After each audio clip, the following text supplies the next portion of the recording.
Hello मेरे प्यारे बच्चों, बहुत बहुत स्वागत है आप सभी का आपके अपने प्यारे से यूट्यूब चैनल इंस्पायर स्टडी पर। चलिए माय डियर स्टूडेंट, शुरुआत करते हैं। आज हम नेक्स्ट पार्ट की नेक्स्ट पार्ट है। इससे पहले मैंने पार्ट नंबर 1 2 3 कंप्लीट कर लिए हैं। यदि अभी तक आपने नहीं देखा तो डिस्क्रिप्शन में जाइएगा, लिंक टच कीजिएगा और वहाँ आपको वीडियो मिल जाएगी।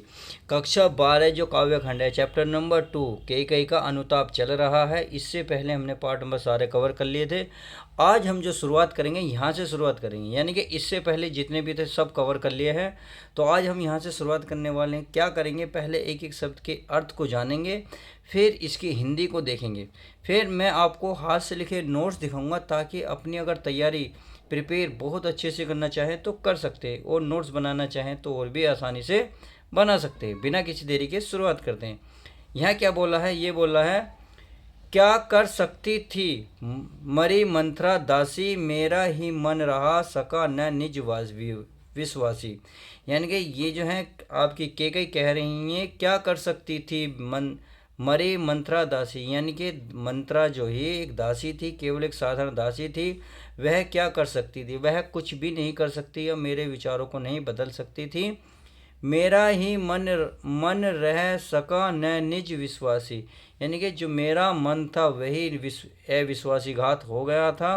निज माने जो मेरा अपना था वही मन अविश्वासघात हो गया था, यानी कि अविश्वासी हो गया था, यानी कि स्वयं मेरा मन ही अविश्वासी हो गया था। आगे देखते हैं। जल पंजर गत अब अरे अधीन अभागे, वे ज्वलित भाव थे स्वयं तुझी में जागे। जल पजर, देखिए जल क्या, जल एक प्रकार से यहाँ आएगा जल नष्ट के लिए, यानी कि पंजरगत, और पंजरगत होता शरीर के जो अंदर, यानी कि पंजर शरीर के अंदर स्थित। अब अरे अधीर, अधीर माने धैर्य रहित, और अभाग्य माने दुर्भाग्यशाली। वे ज्वलित भाव थे स्वयं तुझी में जागे। वे ज्वलित भाव, यानी कि जिसमें अंदर वो कई जल रही थी, उनके जो भाव थे वो खुद ही जागे। कौन से वाले, के राम को 14 साल का वनवास और भरत को अयोध्या का राज्य, जो वे भाव आए थे उत्पन्न हुए थे तुझी में स्वयं जागे थे। इतनी बात समझ में आ गई। कहने का मतलब है, वे यहाँ कह रही हैं कि मेरे शरीर के जो अंदर स्थित मन है, ईर्ष्या द्वेष से परिपूर्ण वे ज्वलन भाव ही तुझ में ही जागे थे। सही है। आगे, पर था केवल क्या ज्वलित भाव ही मन में, क्या शेष बचा था कुछ न और इस जन्म में। यानी कि पर था क्या केवल, क्या मेरे मन में ज्वलित भाव ही मन में थे। यानी कि देखो यहाँ करिए, ज्वलित भाव यानी कि ईर्ष्या वाले भाव भी क्या मेरे मन में थे। देखिए प्रश्नवाचक चिन्ह लग रहा है, यानी कि अंदर अंदर प्रश्न कर रही हैं, या सभा से कह रही हैं, क्या मेरे अंदर ही ईर्ष्या वाले भाव थे, क्या मेरे मन में ईर्ष्या वाले भाव थे, क्या शेष बचा था, क्या मेरे मन में और कुछ नहीं था कुछ न और जन्म में। यानी कि इस जन्म में या इस हृदय में क्या मेरे अंदर कोई विचार नहीं था, केवल क्या मेरे अंदर ज्वलनशील वाले भाव ही थे। यानी कि देखिए प्रश्नवाचक चिन्ह है। सही है। आगे देखते हैं। कुछ मूल्य नहीं वत्स्यान मात्र क्या तेरा। वत्स्यान, देखो वत्स्यान कहते हैं पुत्र के प्रति प्रेम।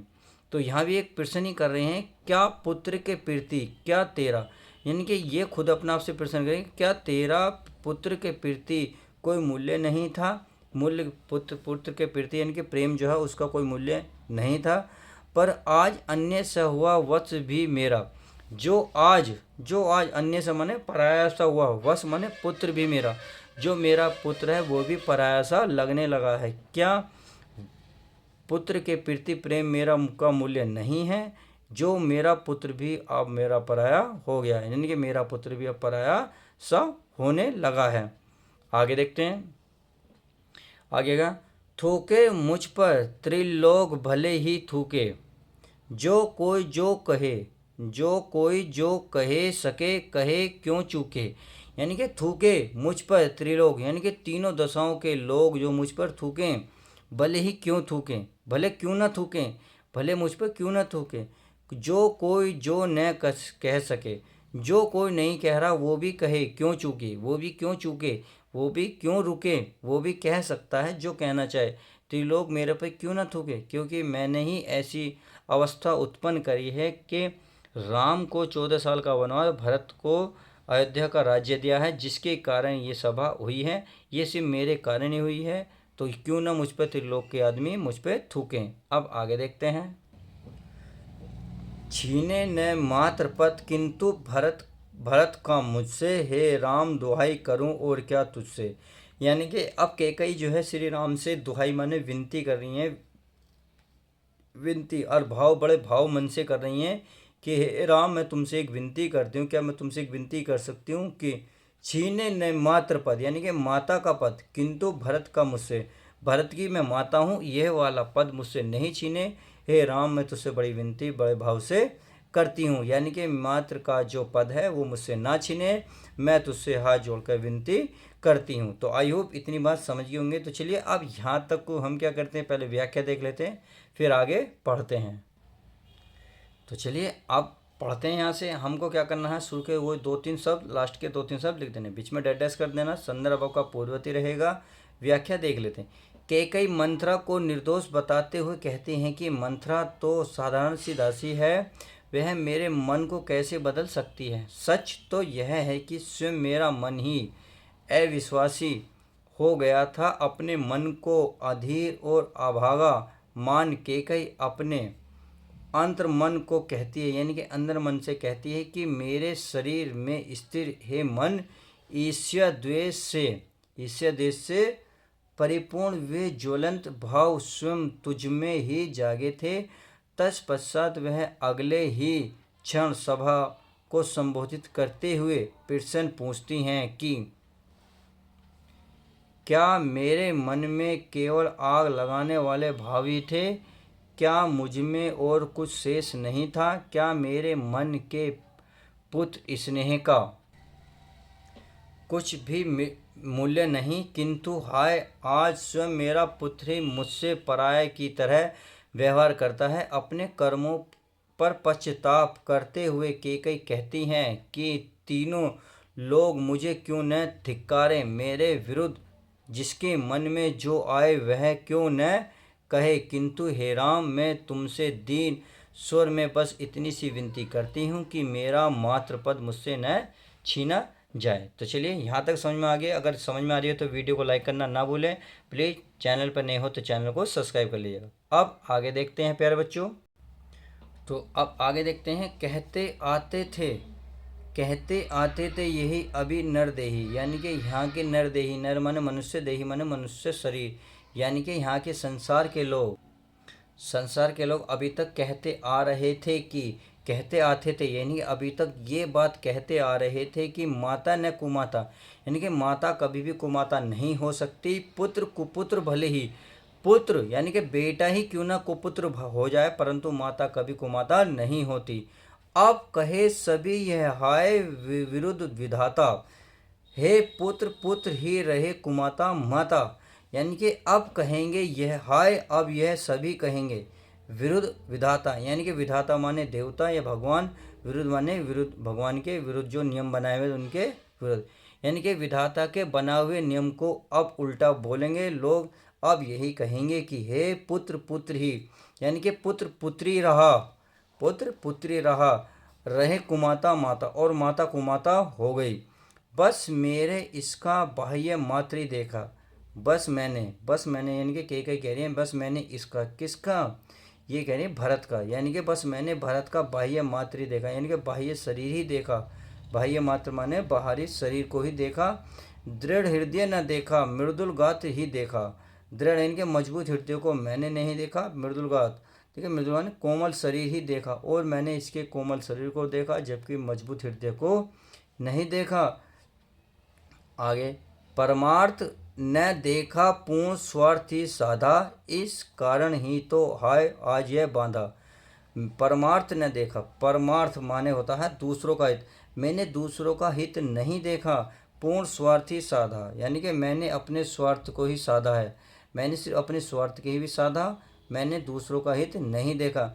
इस कारण ही तो हाय आज यह बांधा, बाधा माने परेशानी, और ये आज जो परेशानी हुई है इसी कारण हुई है कि मैंने दूसरों का हित नहीं देखा, केवल अपने स्वार्थ के बारे में सोचा। सही है। अब आगे देखते हैं। युग युग तक चलती रहे कठोर कहानी, रघुकुल में भी थी एक अभागिन रानी। यानी कि युगो युगो, तो यानी कि युगो युगो तो आगे तक क्षण भर, अब जब जितने पल बीतते चले जाएंगे ये कहानी कठोर, जो कहानी कठोर है, जो हार्ड है, जो सुनने में बहुत बुरी लगती है, वो आगे तक अब चलती रहेगी। क्या? रघुकुल में भी थी एक अभागिन रानी, यानी कि एक अभागिन रानी रघुकुल में भी रहती थी, जिसने भरत जैसे पुत्र को खो दिया था। तो आई होप इतनी बात समझ गए होंगे। तो चलिए पहले अब इसकी व्याख्या को ध्यान से पढ़ लेते हैं। तो कहते कहते थे अभागिन रानी, इतना सब लिखने के बाद संदर्भ आपका पूर्ववर्ती रहेगा। व्याख्या, कई पश्चाताप करते हुए कहती हैं कि अभी तक इस संसार में एक कहावत प्रसिद्ध थी कि पुत्र कुपुत्र हो सकता है परंतु माता कभी कुमाता नहीं हो सकती। परंतु आज इस दशा को देखकर सभी लोग यही कहेंगे कि यहाँ तो विधाता के बनाए नियमों के विरुद्ध बात हो गई। पुत्र तो पुत्र ही रहा परंतु माता कुमाता हो गई। केकई कहती है कि मैंने भरत का केवल बाहरी शरीर ही देखा, इसके अंदर स्थित कठोर हृदय को नहीं देख पाई। मेरी दृष्टि बस उसके कोमल शरीर तक की गहराई, उसके परामार्थी स्वरूप को मैं नहीं समझ पाई। इन्हीं कारणों से आज यह समस्या बनी है। आने वाले प्रत्येक युगों तक यह कहानी चलती रहेगी कि रघुकुल में एक अभागिन रानी थी जिसने स्वयं अपने पुत्र को त्याग दिया था। आई होप इतनी बात समझ गई होंगी। तो चलिए अब काव्य सौंदर्य को भी देख लेते हैं। काव्य सौंदर्य की बात करते हैं। भाषा खड़ी बोली, गुण प्रसाद, छंद मात्र का मंदाकांता, शब्द शक्ति अभिधा एवं लक्षणा।